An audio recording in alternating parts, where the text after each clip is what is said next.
All right, so as dog owners, we all know that we have the most perfect and wonderful dog of them all, right? Well, Sam VanArsdale from Marshall, Missouri might actually have the evidence to back that up. So Sam was the owner of a dog named Jim. Jim came to Sam in 1925. I've heard different stories about how either he was purchased by Sam as a hunting dog, or I've also heard the story that Sam was a really good hunter and his friends bought him the runt of a litter as kind of a joke, and that's how Sam got Jim. But one way or the other, in 1925, Sam ended up with a dog named Jim. Now, Jim was a Llewellyn setter and was supposed to be Sam's companion and hunting dog. So Sam sent Jim to a training school for hunting dogs, and Jim pretty quickly flunked out, I guess. They said that basically Jim would lay under a tree and just watch the other dogs do the training and not do anything himself. But when Sam got Jim back, he decided he would take him hunting just one time to see.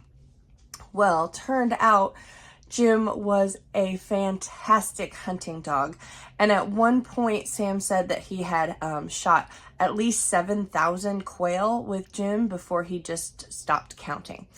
But that is not the best story about Jim. So as the story goes, one day Sam and Jim were out hunting and it was hot, and Sam said, "Hey Jim, let's go take a break under that hickory tree." And Jim ran right to the hickory tree and laid down. Well, Sam thought that was kind of weird, so he said, "Well, Jim, let's go take a break under that elm tree." And Jim ran to the elm tree and laid down.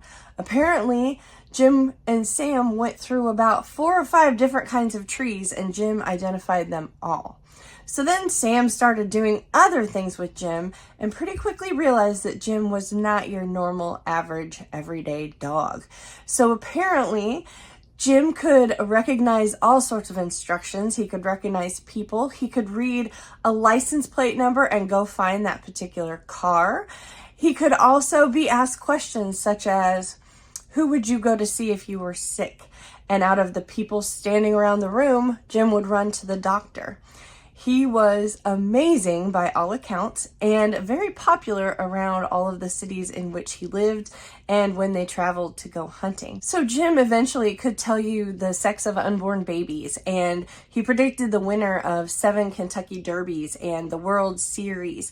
He could take instructions in different languages, even in Morse code, and everyone that met him was just amazed by him. People actually called him King Solomon because some people thought that the dog was King Solomon reincarnated. But anyway, eventually Sam wanted to get Jim tested and actually took him to the University of Missouri to have a vet and a human psychologist look at Jim and try and figure out how he was doing what he was doing.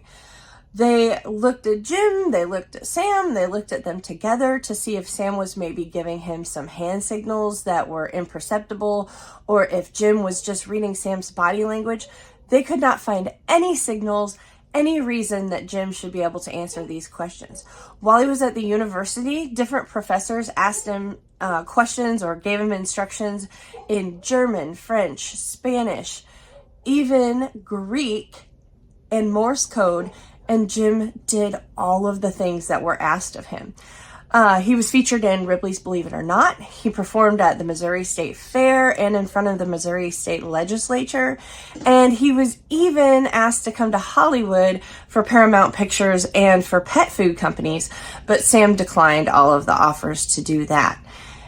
Jim lived a wonderful life. Unfortunately, in 1936, he was sick and he ended up in a vet clinic here in Kansas City. And he received flowers and over 500 messages of well-being because the fact that he was sick actually made it into all of the regional newspapers. He recovered and went back to live with Sam near Marshall.